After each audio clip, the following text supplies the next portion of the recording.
Imagine being 12, sitting in a car with a doctor you were taught to trust and hearing, I need to examine you.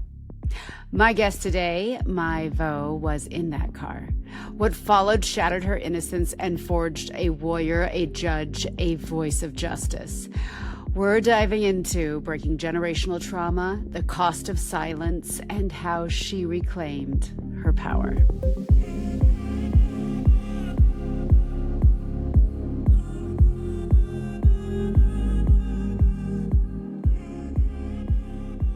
So, I always like to lead with, what is your superpower and how does it play out in your work and your life?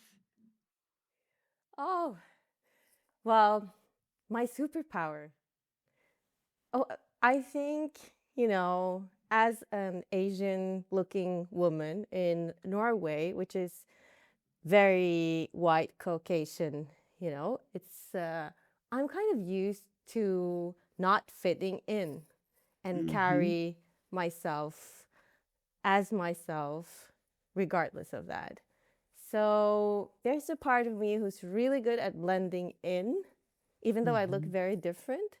But there's also a huge part of me who just like am used to being different. So I don't mind Yes. standing out in the crowd. I don't mind, being different. I think that's a superpower. It's absolutely a superpower.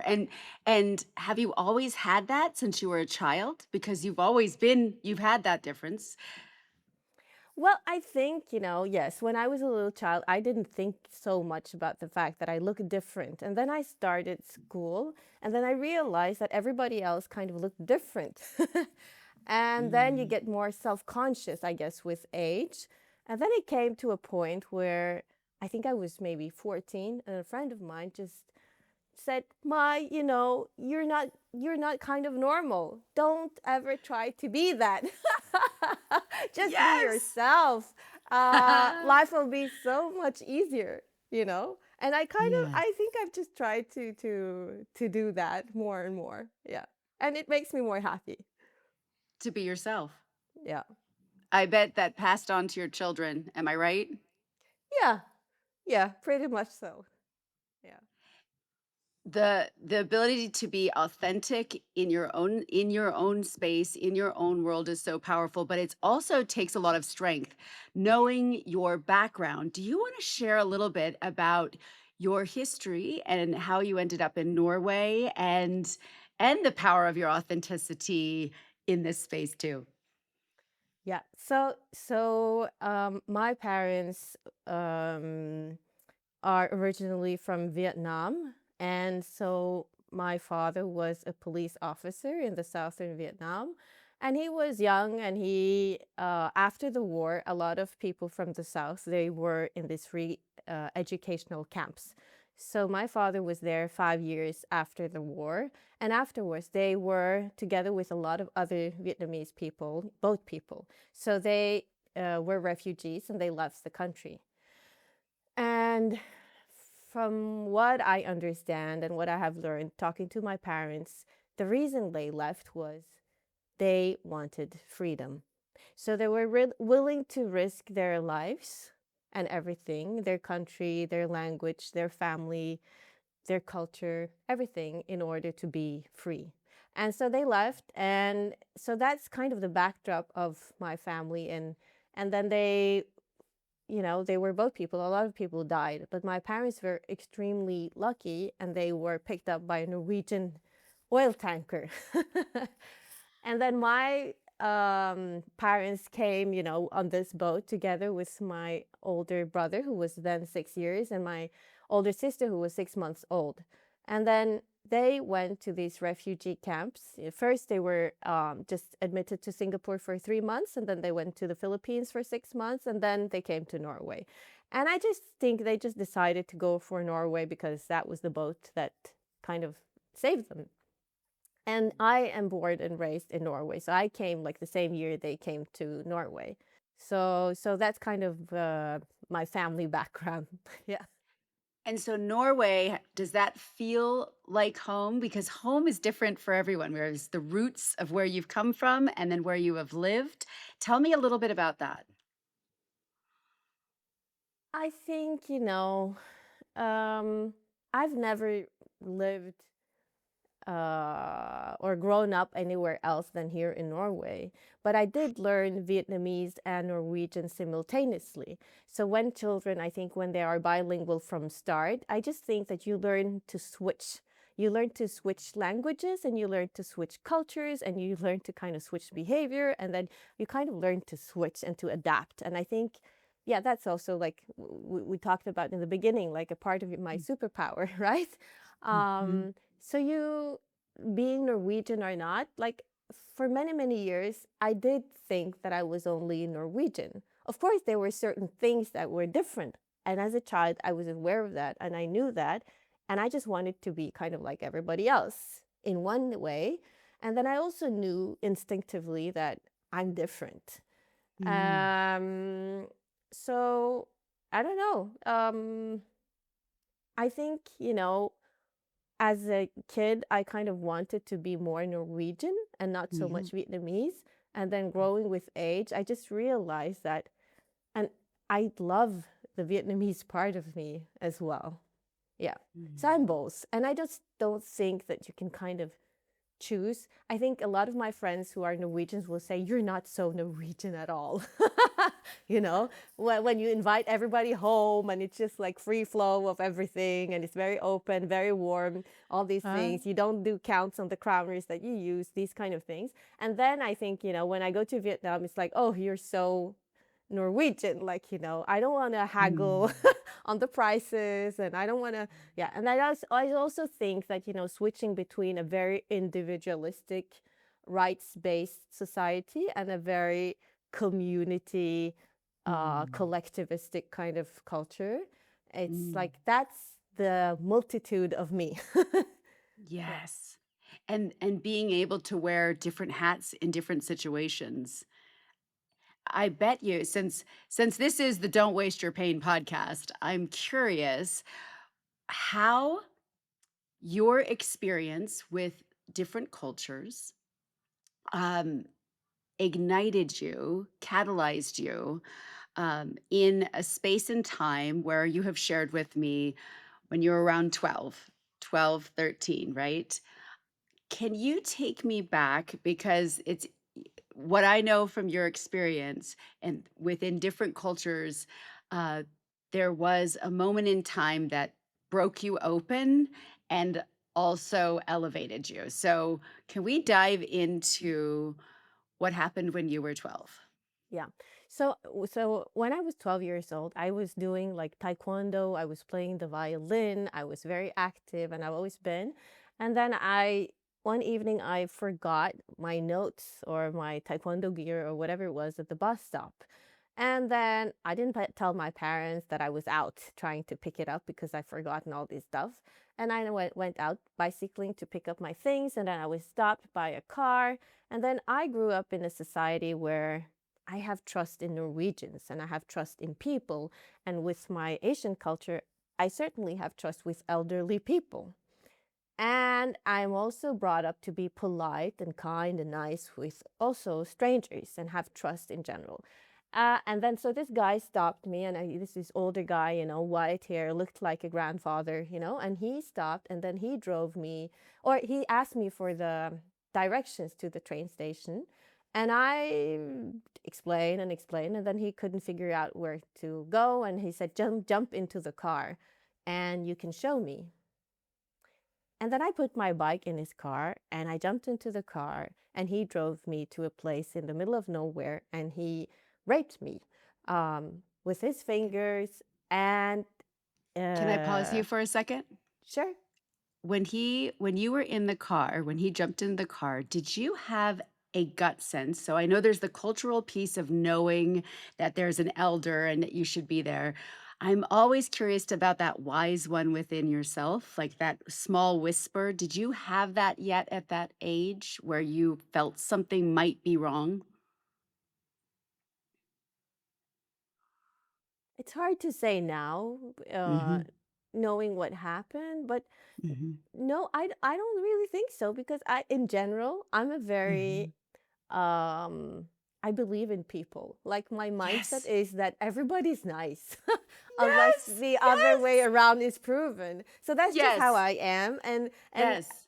And that people might think that, it's stupid, but I continue to be like that. So unless people prove me otherwise, most people are kind and nice and cool. Like, So yeah. when this happened as a child, this was absolutely this you had no idea this was about to happen. There was no gut No, sense. So this was a no. huge surprise and I can imagine extreme fear and disappointment that somebody Well, I'm not. Well, I think disappointment is maybe not the word because I was just puzzled. I didn't really know what was going on. I was very confused, and I thought because he claimed that he was a doctor and that he was trying that he wanted to examine me and not, I have trust in doctors. Okay. And Okay. so I just sat there and then I thought this is kind of weird. I'm sitting here in a car. You should not be Mhm. touching me this way. This is painful. I don't like it. And I didn't say anything, swallowing up pain and just sitting there and not making a noise. And then, so this happened, while I was in this car. And then afterwards, I was just very confused. Like, what actually Mm. happened here? Mm. Somebody kind of takes you off guard because I was a kid. I was 12 years old. I had no clue Yeah. what this was. I had no real experience with any kind of Mm. sexuality. Very little, like on my own. I hadn't come to that age. I was busy playing football and As you should taekwondo be. and Yes. violin. So this was not really, something that I understood until this happened. And I remember coming home, being, in the shower, trying to shower off this because I instinctively knew or felt that this was wrong. And then I felt very dirty and I felt very ashamed and I felt very guilty somehow because I kind of sensed that this is wrong. But I didn't really knew what to do with it. So I just kind of said nothing about it. And then the same summer, my sister and I, we went to Vietnam. And, a few years before, Vietnam had been closed off for people like us, and then they opened up. And then my parents could not afford to travel with the entire family, like for 1 year. It was far, and plane tickets costs were kind of different than today. So I was sent with my sister to Vietnam that summer. We had really looked forward to doing that. We had worked all summer selling strawberries, to get Mm. our pocket money to go there. And my mom Mhm. said, "You can keep all the money, it's for you." And so we went there, and then that was the summer I kind of got into this communal living with my extended family that I didn't kind of know at all. So it was my auntie, my uncles, my cousins, and it was this very warm and welcoming community. And I kind of forgot about the entire incident. But coming home, I realized that, or I was scared. I had this anxiety in me, closing off doors, locking the windows, making sure that nobody followed me. Because when he had finished off with me, he drove me home, and then I just pointed out, I live here, and he just dropped me off like some like 100 meters away, and then I walked the way home by myself. And he kind of knew where I lived with that. And that was kind of scary to me because I thought, oh my God, he knows where I live. But after that summer, and then it took some time, and I think I just kind of blocked it out.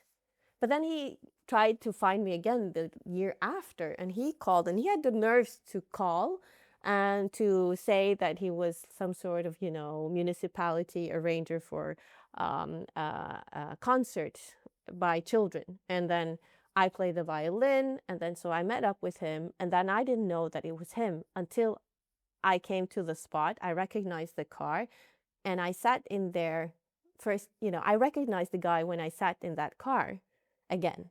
And I thought, oh shit, this is the Now you same know. guy. Yes. Mhm. And then he drove me to some other place, and then he was trying again, and I was just like, no, I do taekwondo. I don't want this. Drive me home. And I don't know Yes. what happened, but I think he just recognized that, oh, this is risky. I need to get her home, which I did. And after that, I told my sister what had happened. because I knew that the year that had passed was no good for me. The pain that came with that silence was devastating to Mhm. me. I knew that I could not, continue keeping the silence. It could I knew it would break me, you know? What did the silence feel in your body, knowing we have listeners who have been in the same position who are still silent? Where was it in your body, and how how were you able to move it out? How were you able to listen to your body because it remembers? Yes, it does. And yeah, you probably know, but the body keeps the score. That's right. And so I think, I just felt it like in my gut and in my throat and in my chest. Mhm. Like, Okay, all 3. if I don't say these things or tell anybody about these things, it's going to be the death of me, you know? Like, You knew. I I knew that if I'm keeping quiet about these things, I'm going to lose my breath. Like, I'm going to, literally more or less stop breathing properly, because I knew during that entire year that what I was actually doing was holding my breath. Yeah. Ooh, And that was yes, not good. And so it would show up like, pain in my back and pain in that's my right. neck and, all kinds of stuff that I was a very trained kid. I did taekwondo, I did all kinds of stuff. And but there was a part of my body that was completely, fighting, you know. So you understood the warrior. You had warriored up. You were a physical warrior, taekwondo, but there was also that emotional. And there's this interesting thing that happens with pain. First, there's that awareness. There's the warrior who's aware, and you were aware that time where he's touching you. No, you presenced with that and said no. And I think that's such power. Talk to me more, because I always see there's the awareness of power, there's presencing in the pain of it, and then there's the accepting that this happened, which is what I see you doing right there. So you're like, "Holy shit, this happened. Now what did you do?" Yeah, so I knew when I sat in the car, I recognized his Mhm. face and I thought, this is not happening again. Like, you fooled me Mhm. once, you will not fool me twice. That's right. And so, yeah, and I just talked to my sister, and then my sister said, we need to tell mom and dad, or at least mom, or we need to tell an adult, somebody. And I don't know how. Like, she was a wise little kid as well, and she's 2 years older than me, and she just said, no, we need to talk about this. And then so she went to my parents. It was hard for my parents, and my mom kind of collapsed. You can imagine, you you risk your life, you come to a country, you think it's peaceful, you give your children a new start and a new beginning, you think it's safe, the people you meet are wonderful, welcoming, all that, and then this happens to their daughter. Mm. So they were devastated, and I just don't think they had the tools to deal with it. My mother collapsed, and then my father went to work, and then there came a friend in the family, and then he just asked, what's going on here? And then I told him, and I'm very grateful for my mother to have brought me to the police station. So she did, Yes. and she was a Sh warrior like any. That's So brave. yes, and so she did It's it. super. And you have to imagine that you're in a country, you don't know the system very well, you don't No. understand the legal system, you don't speak the language as well as anybody else, but you're doing this. And so she did this to me and for me as her daughter. And I'm very, very grateful for that. Yeah. And when you were in court, it ended up a couple years later, correct? So what happened was that, so I told this, my mother did what she was supposed to be doing, and then we went to the police, and then we pressed charges. And then afterwards, what happened was the shocking and very painful experience for me that my parents kept silent about it. So they thought that bringing up what had happened would cause me more pain. Mm. And then that was horrible to me. So I came Mm. to the conclusion that, like, I was very close to suiciding, Mm. actually, like after maybe 1.5 years into that, after I had told them the story, because I felt all the shame and all the things, and I think, yeah, my mom, she's really sorry about it today, but she's like, she asked me questions like, what did you wear? And, I was a kid. I Blame. was, Yeah, blame, and right, yeah, like what could you have done differently? That was what I thought. But right. anyways, and then so I 2 years after the news came out about this that happened, I went to the police. I moved away from home because I thought, I know my parents love me, but they are so not capable of helping me in dealing with this pain. I need to cater for myself and my needs. And I don't know, like now as an adult and as a mother of two, I don't know where that wisdom came from. I was Like, just about to ask you, yes, because you're a young child still I guess it is your home, so it didn't feel foreign. It felt foreign to your parents. But there's so many levels of independence and um higher knowing for yourself. I always wonder, are there like earth angels? I think about the people who come to you in times of need. Did you have moments? It could be people, it could be animals, it could be books, it could be nature. What was it that gave you the strength, A, to leave, B, to stand up for yourself? Were there aspects of that in your life? oh, I think there are many things. First of all, I think just telling you my parents' story show you that my parents have an extreme resilience. My Of father was in course. re-education camp and he almost died and kept his spirits high, and he always did. He's a very fun-loving guy, and he still is. Um, and so I kind of knew that through the story of my parents and particularly then my father, that even though you meet hardship and you have horrible conditions, you can get out of it, and you can move. You can always move. And then you can also have a different kind of mindset of what is happening to you.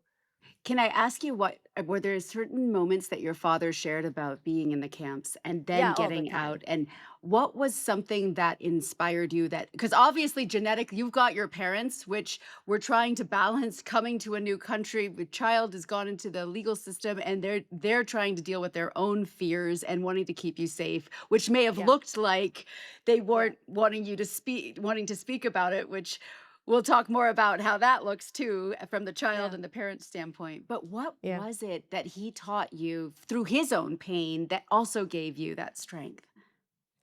Oh, you have to always look for the good, in people and places and circumstances. And I think, when we grew up, he would tell the stories about what happened to him. And, he almost died. At one point, I think he weighed 32 kilos. His thighs were skinnier than his knees. And we grew up like touching the scars on his stomach because he got surgery, in these camps in the middle of nowhere in the jungle. And he almost died. But there was a really nice communist nurse who saved his life and who Earth smuggled. Angel, right there. Yes, yes. Yes. So this person smuggled, penicillin in order for him to not get an infection through the family and Penicillin. all that, and that saved his life. And he would always tell us that story. So we Mm. were kind of vaccinated against thinking that, even all people with some sort of label are bad or good. Like there is good in people and then Yes. there's bad, but he always said, like, I felt sorry for the other people who threw me in the river with my arms and legs, roped together because they were bored too and they missed their family too. So he came with a very sense of humanity to how I don't know. It's hard for me to explain. It's just that he just saw the humanity in the people around him. And I think that's very wonderful. Yeah. I'm hearing he focused on the good. So he whatever you focus on grows. He's tied his limbs and thrown in the river, and he's thinking about the compassion of the people who threw him in. I mean, that's who your father is. That's who you are, and that helps I understand more when you had the experience with this older man because my question to you was how do you have this experience and not be tainted, not become the victim? You became the warrior, not the victim, and there's two opportunities, and some people choose the victim and see everybody as something horrible or scary. And Yeah. even as a young child, you are modeling similar to what your father has shared, which was you have this bad experience, but you're not tainting every Norwegian older man as something dangerous. Tell me a little bit more about this because that's the resiliency we need in the world. That's Yes. where you're not labeling this person's bad, this person's good. It was that person that was bad to you, but not all. Yes. And I also do believe that we all have bad in ourselves. 100%, 100%. Like I'm not a great person all the Uh, time either. that's right. And I think we just have to be a little bit, I mean, we all have our stories, and these people obviously had their stories. And then, but I do believe that you can choose and do things differently, and you can choose and try to change. Um, you know, Obviously what happened to me was something that happened to me, and I can't really change that fact now, but I can change the way I think about what happened to me. I don't consider myself as a victim, although I'm very clear that this guy, he should have gone to jail, and which he did. So 2 years afterwards, I met in court in Oslo District Court, and I testified against him, and he pleaded not guilty and all that. But they had done a really, really good job in the investigations. I really have to admire the system. Like I know, Mm. like a lot of people don't have this experience with the court system. But I had a really positive experience. I was listened to. I could testify against this guy, and I was well taken care of. And to be honest, and that I don't know why that's so shocking to a lot of people, but I couldn't care less whether the guy was actually convicted or not. Because what was important to me going to court was to state my truth Mm. in front of this guy and to confront him with that in a setting where I was listened to. And listening to doesn't mean that, you get to decide the outcome, right? It's a little bit Mm. like if you have children, they want something, it's nice for them to say it and you can validate it, but it doesn't mean that you get to Yes. decide. And that's kind of the feeling that I had going to court. Like I was telling my truth, and Yes. the framework of a court case is such that you should have equality of arms. You sit there, and the other person is actually forced to listen to your Mm. statement, regardless of whether they disagree or whatever, But just to have that space to tell your truth was enough for me. And I recognize that it's not enough for a lot of people. Like they feel like it's a new trauma happening when you come there and you don't get that guy convicted, and then you feel not heard. But to me, feeling heard is not the question of a result, it's a question of the process. So you are there Wow. and you are being listened to. Ooh, that is powerful. And my being seen, held, and heard. That is what happened for you. You were seen, held, and heard. Imagine if the entire world could be seen, held, and heard. The people who have felt like victims.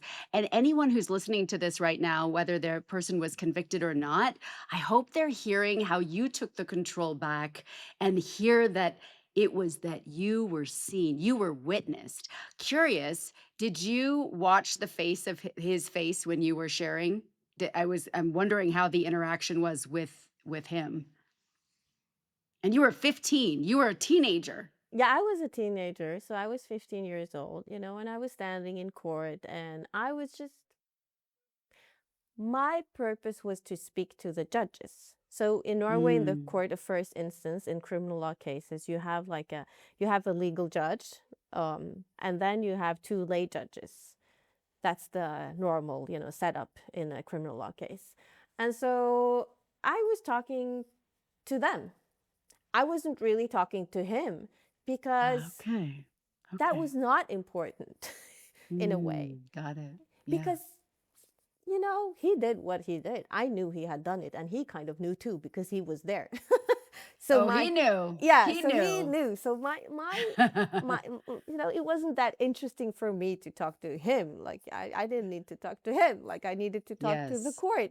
And all these court cases are public, So I don't know. Like I just told them my truth. And I was allowed to sit there through the court case if I wanted to, but I couldn't care less. So I went there, I gave my statement, and then I just left. And I didn't even read the judgment after that he was convicted. I You didn't do that until didn't. actually like a couple of years ago, where I was doing research for my book that I'm writing. Wait, hold up. It literally was just the power of being witnessed. That was the healing for you. And then what happened when you found out he did go to jail? Was there anything? Was Oh, there I knew he was convicted. Like, my lawyer told me, when you're a child, and or any person who has been subject to rape, or abuse in that level of, manner? seriousness, then you have the right for a lawyer. So the lawyer told me, and I just it sounds very weird, but then when my lawyer called me and she said he got convicted and he got this and that, I didn't even remember how much time he got in jail. And she said, oh, and you also got indemnities, like you got, these 1,000 kroner or blah blah blah. And I was just like, yeah, that's how justice should work. And then that was it. And then I was done. I was busy with other things. I was at high school. Beautiful. I was doing great at school, and I was busy with the other court case that I had with my parents, because I also brought them to Yes. court. And that's Yes. also, I can talk about it now, but it was like a huge shameful thing for my parents at that time, because they were very resourceful people. People would come to them for advice. They would be like very knowledgeable, and they would understand the system better than a lot of other refugees. My parents are very, well educated, and yeah, they're great people also. So that was a fall of status for them, or, losing Mm. face in a way that was unbelievably hard for them. But I went to court against them as well, so to speak, saying that they did not give me the emotional support that I needed as a child. Mm. Mm. So there was a very strong part of me, and I think that's part of my Norwegianness, Mm. that was Yes. very much aware of my children's, like me as a child and my rights as a child. So growing up in a society where, you probably know that the Nordic countries have been pioneers in championing for children's rights.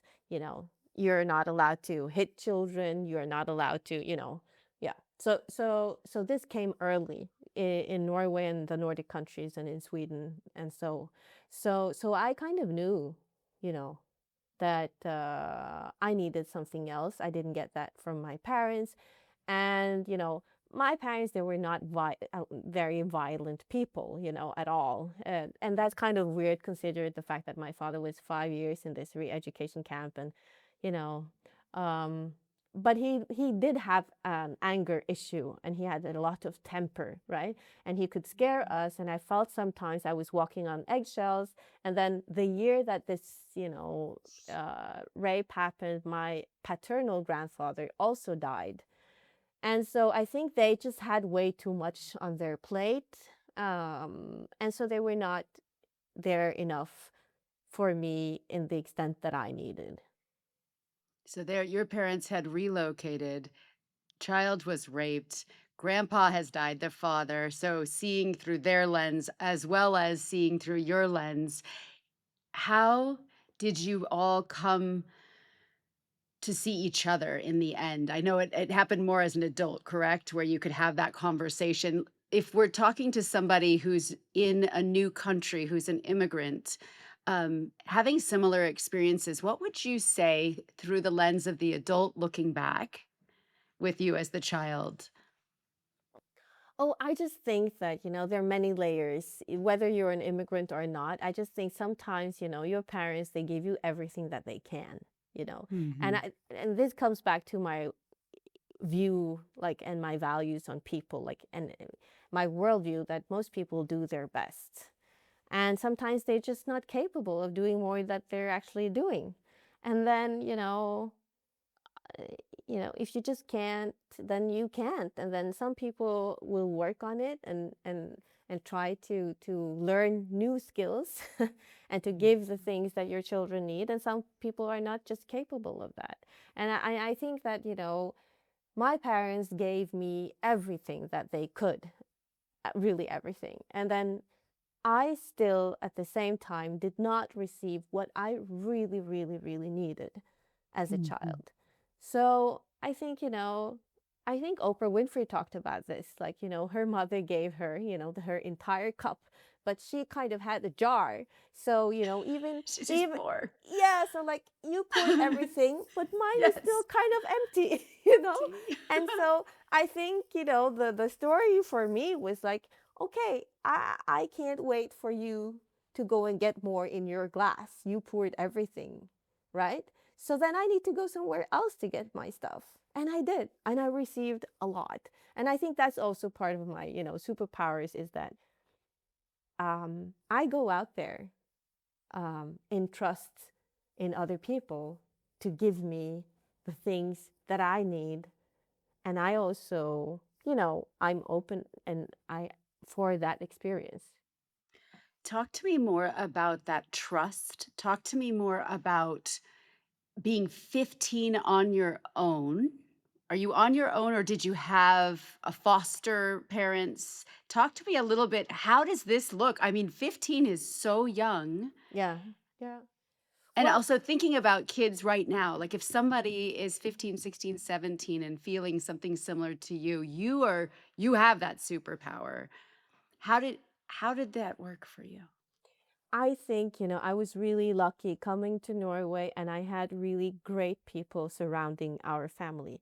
So we were received in a very, very solid community with very, warm and loving and uh, really just amazing people who were willing to extend their closer family to us, knowing that we came with nothing and having nothing. So I think children, they recognize goodness when they see it and they feel it and then they receive it. So that was what I was searching for. So when I was going out there, I just kind of knew like who are the kind of people that I can trust, who can I be with, who can I open up with.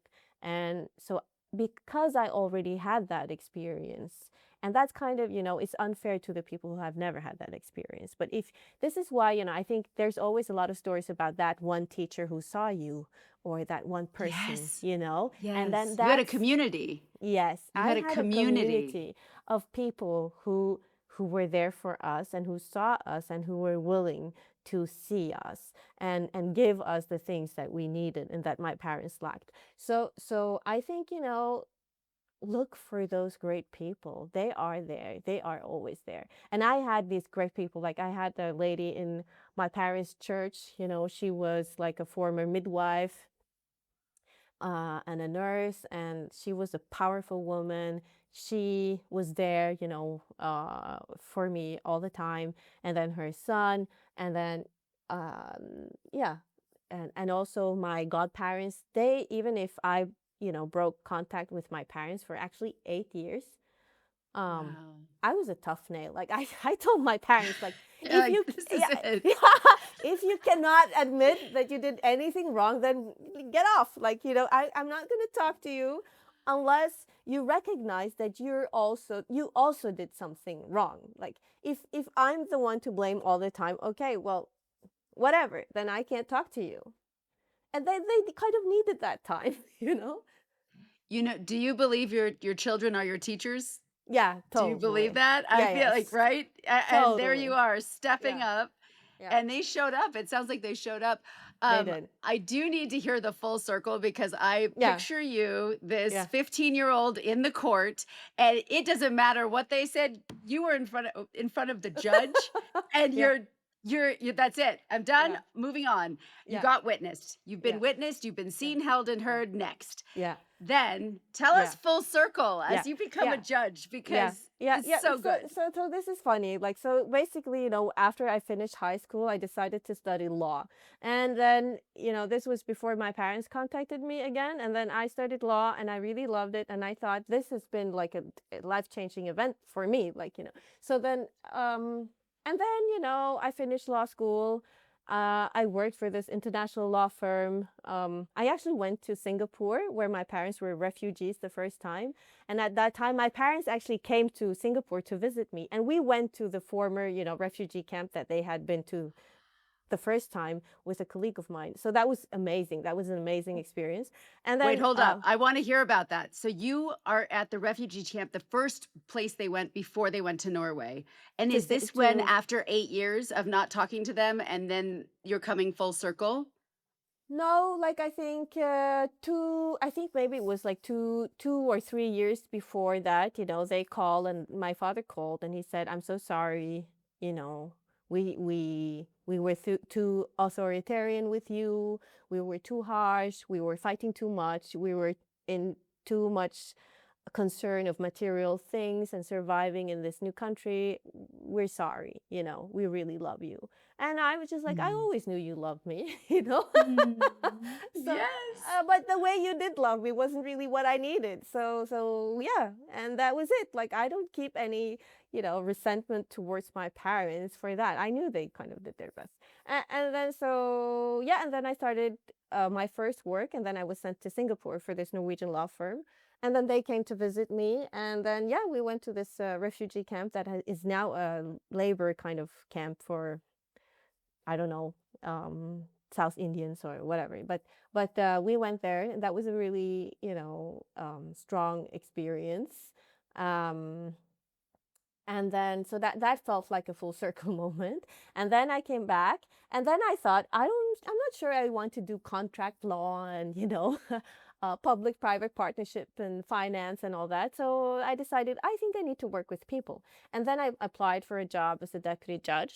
And then I got the job, and I worked as a judge first in a small town called Tønsberg, and then I applied to also a job in Oslo. So I became a, deputy judge in the court of first instance in Oslo. So the same court where I had gotten this guy convicted a few years ago. So then it was Full like, circle.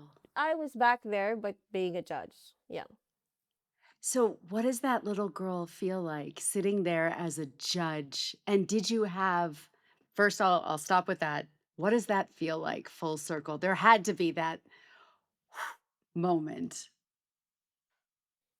Hmm.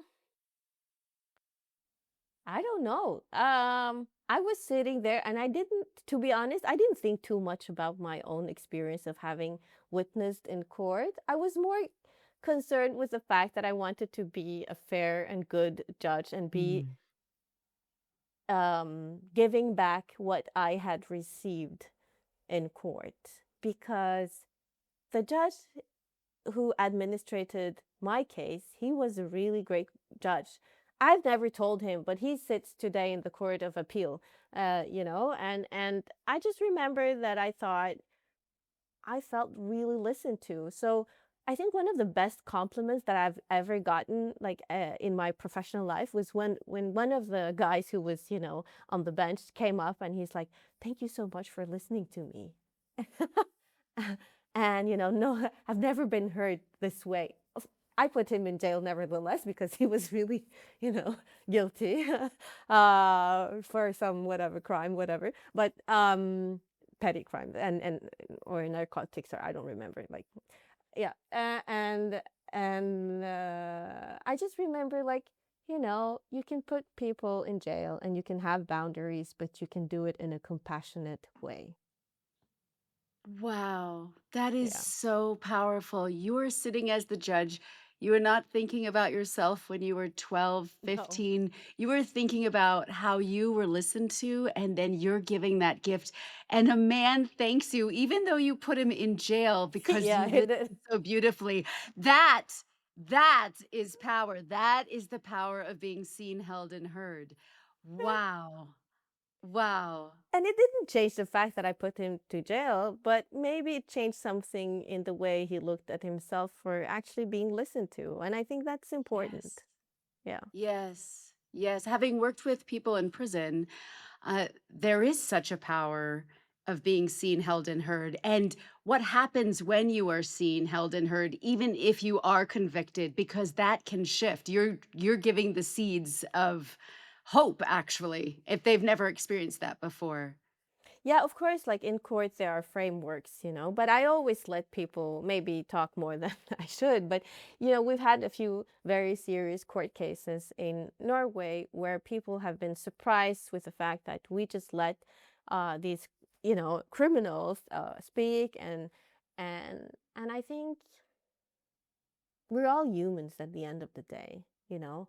And I do believe that all these people who have done all these things that you obviously should not do and is harmful to other people, there's always a story to that. Always. Always a story. And you know what I also see you doing is you remove the shame. There is no shame, there's just the story. That's the power when you can share it, even if you did something wrong. As you said, none of us are all good or bad, right? Like we No, all are peppered in with all of it. So yeah. honoring it. And I hear the wisdom of your father, not labeling, even the people who threw him in the river. He is not labeling, like you are letting them be who they are and showing up. Ooh, ooh, I Yeah. would like you as my judge if I'm ever stuck in court.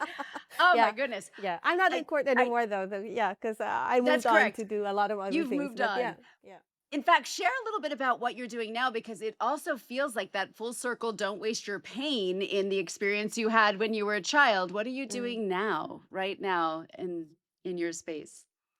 Well, so 3 years ago, I kind of quit my legal career in order to write my book because I just realized that, oh God, maybe I can do good by telling my story to not Yes. just, my kids or my friends or people who know me, but that I should actually work on writing this book, telling my parents' story and then also my own. So then I quit, and then but then, so I needed, you don't earn a lot of money on writing scholarships and things like that. So I had to go back to legal work. So I work now for the parliamentary ombud. In Norway. So they scrutinize the administration, and they also have a mandate of preventing torture and inhumane treatment of inmates and people who are incarcerated, basically. And so I'm back in the legal business, but I'm also trying to finish off my book, and I'm also a speaker. So I talk about diversity. I sit in the board of the municipality on minorities and give advice to the municipality and the politicians. And then I have become this full-fledged neighborhood activist. Yeah. Yes. Yeah. I So l- that's kind of what I do. A lot of different things. Yeah. I And then love it. I You're think my most important job, obviously, and it's not a job, it's my pleasure. I have two beautiful kids, two daughters that I raised, and it's really a wonderful journey to follow them growing up. Yeah. so powerful as a mother. How old are your kids? They're 6 and 9. 6 and 9. I'm Yeah. always fascinated thinking about whatever age the child is, taking you back to that age. And have you done that where you're thinking about, wow, when I was 9, this is the experience? Yeah. Yeah. And I really do think that the children are your greatest teachers. What have they taught you? As you Oh, now are the mother in Norway with oh, so double many both things. cultures. Oh, Yes. they teach me something new every day.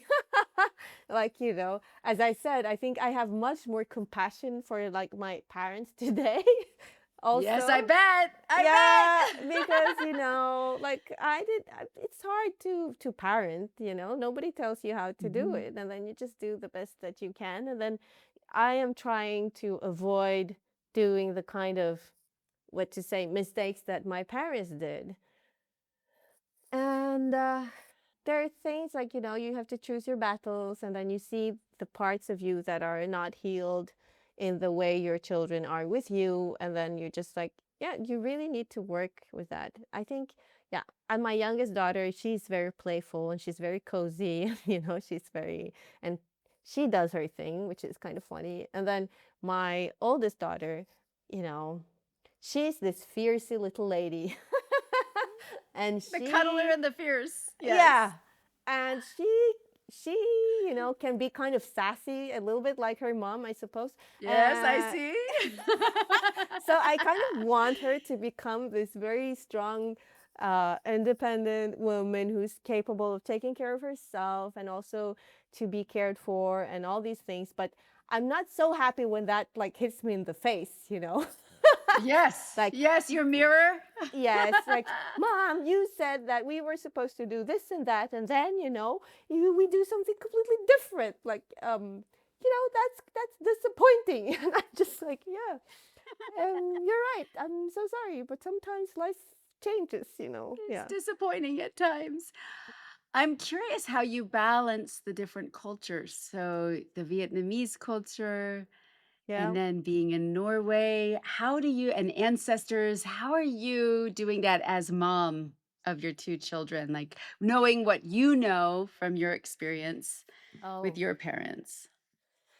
Um, I just know that my experience is very different from the ones that not my children have because Like, uh, first of all, like they have three cultures at least because their father is French, so they're half French.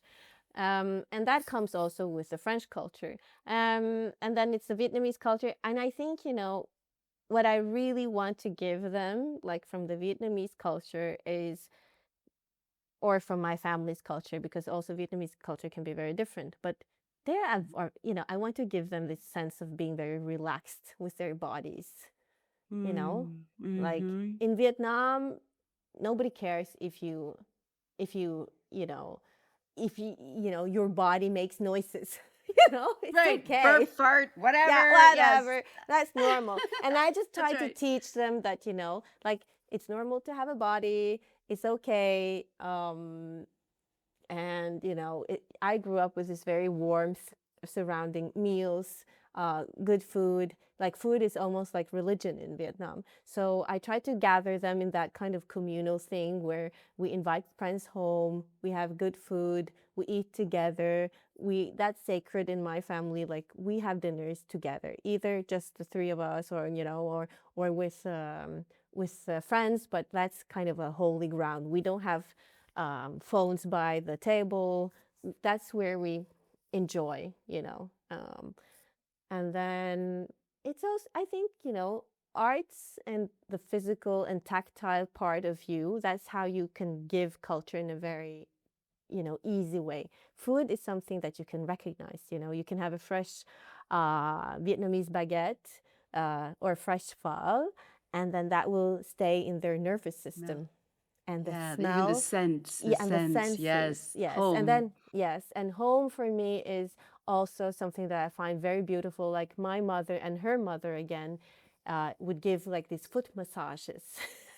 Oh, I And love yeah, so my girls, they crave that in the evening. They're just like, Mommy, can you give me a foot massage? And they'll just pull that. their legs out. And I'm just like, yeah, sure, And what I think is beautiful now is like they give it back to me in a way that's very Oh, cute. Like, let me give you some relaxed time, Mommy. it's full circle. It's Yeah, full circle. Food yeah, and relaxation. That is gorgeous. That's how you're yeah, bringing it through. yeah, There's there's two things I wanted to touch on because I wanted to make sure we do a full circle on this because you went through so much intensity, some things that would actually cause someone to kill themselves, right? yeah, So I want to touch back on this yeah, because there was a lot of pain that you went through, and a yeah, lot of people can see, oh my God, she just did this, this, this, check, check, check, right? mm, That's the warrior.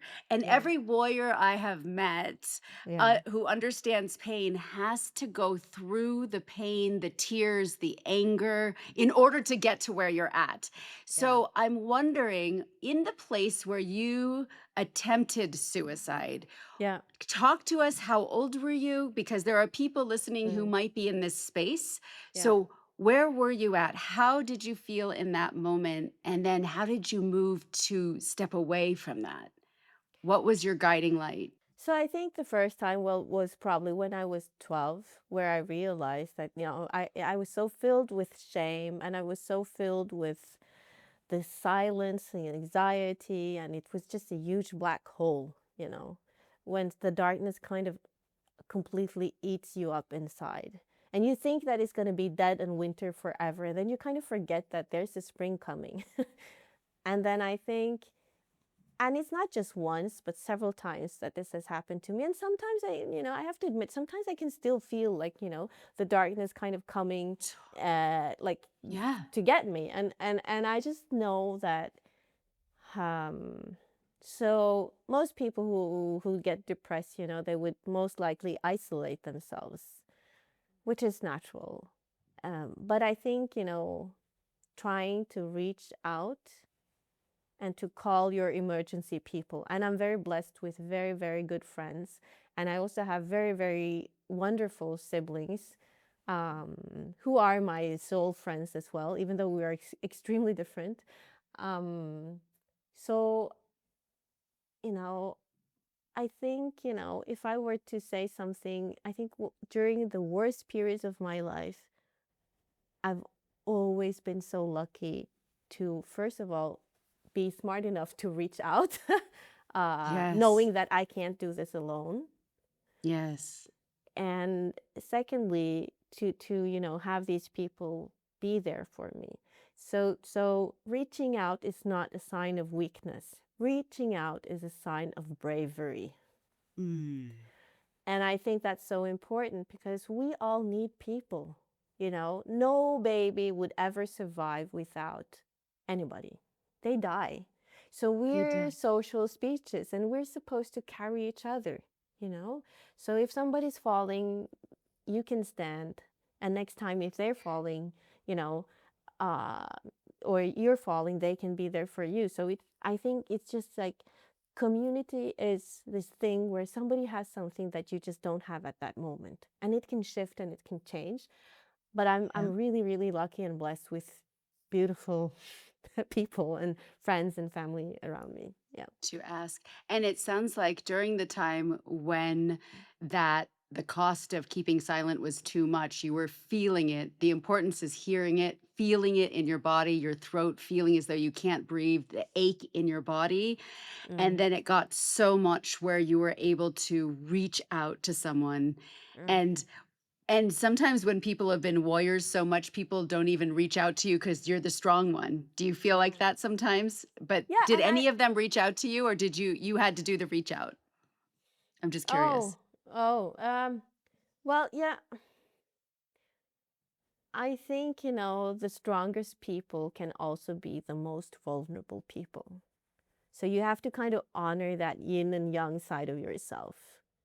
So, behind that very hard, bold blackness, there is a completely, um, blank and transparent white, So you need to be able to touch that part of you that is white because that's where all the colors are. Mm, So that's so so if you beautiful. fill it up only with this harshness and coldness and closeness, then there's no room for that color. So reaching out, yeah, I reach out and people reach out to me. And then, you know, growing up, you kind of realize like who can you reach out to and who have the strength to also carry you. And then because I've always carried a lot of people, uh, you need to learn how to let go, and you need to learn how to also let other people help you. And I'm still working on that. Yeah. Oh, are we all working? We're all working and learning until we're dead. I think that's just how it works.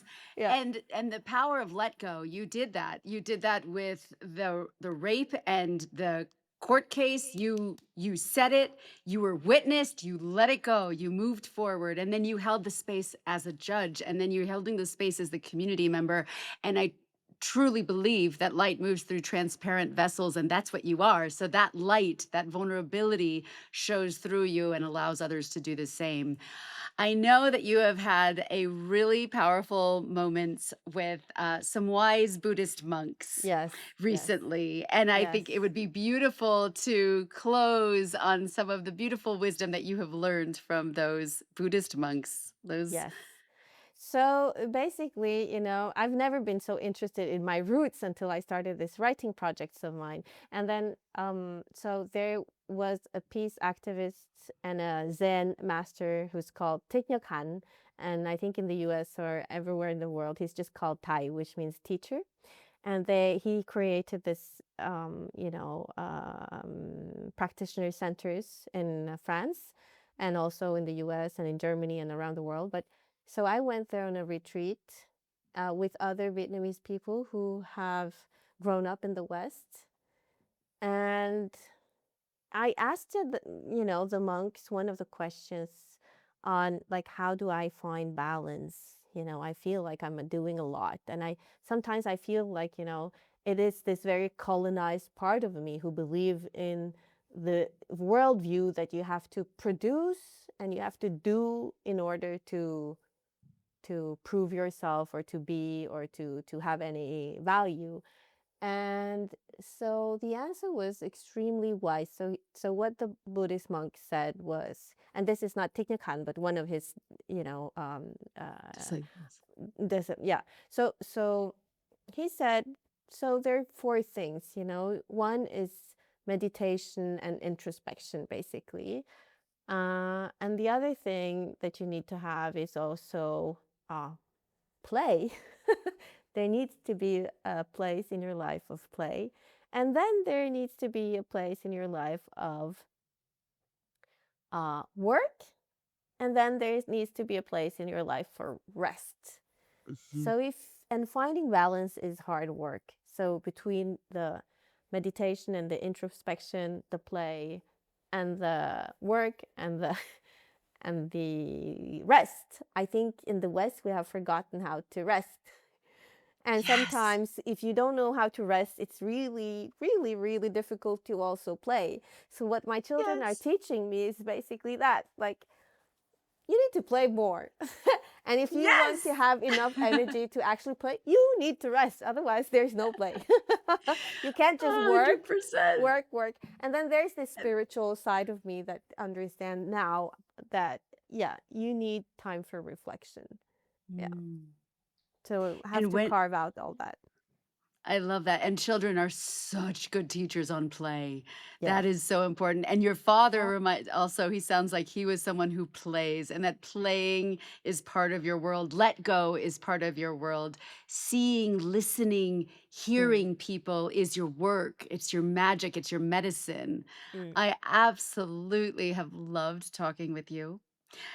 You are, tons of wisdom nuggets throughout this whole thing. And Thank at you. the very, very end of Oh, for each guest, okay. we do a Seeds of Wisdom ritual. So each guest will receive a seed of wisdom from the person before them. So I'm going to share with you what the last guest shared for you. Okay, And thank then you. you can think about any motto or piece of wisdom, or even a guiding question that someone might have asked you that can then be passed on to the next soul. But don't you think about it right now, just Okay. receive. I'm going to give Okay. you what she has. And Okay. here it is. She said, seeds of wisdom are the lessons life plants in us through hardship, love, and resilience. They may start in pain, but grow into strength, empathy, and purpose. Oh, that's beautiful. Thank you. It's really, really beautiful. And finding your purpose, I think that's what we are here to do, you know? Yeah. So now you can share anything you want, whatever comes from your heart. You don't even have to think about it. It could be something you share with your children. It could be any piece of wisdom you would like passed on to the next person. We'll read it to them. Well, I do think that, we should, um, well, I will start with my maternal grandmother. She said something to my mother, which I think is very true, that nobody can take away knowledge. So once you have knowledge, nobody can take it away from you. And then I want to bring in the curiosity that came very much from my father in always wanting to learn new things. And he still does. I think he was 60 years old where he decided to learn like Hebrew and Greek. Anyways, um, yes. So, yeah, so that's like part of it. And I think, you need to be brave. Brave. You need to Mm. do things like, um, I believe that, your thoughts are your own. So you can always change the perspective and how you see things, and that will help you enormously. And I also believe that people are in their core kind and good. I really Ah, do. Yeah. yes. And then, you know, yeah, setting boundaries is important. Finding your voice, being yourself is so important. And speak up, like, tell your truth. Do it. And Ooh. nobody's gonna like everything that you are, and you don't like that in everybody else either. But if we try to listen, if you try to be curious, if you try to learn, and be kind, then yeah, I think we're all better off. Oh, I love it. So true. Bravery, being kind, knowledge is your power, staying curious. This is your life story. This is so beautiful. I cannot wait to see this book come into fruition. It is a journey as a fellow writer. It is such a journey and it is such a pleasure to have sat with you today. Thank you so much for taking the time. The 12-year-old in the car became the judge who listened. From silence to strength, from victim to voice, Mai shows that healing begins when we speak our truth. Justice isn't just punishment, it's being seen, held, and heard. And maybe that's where true healing begins.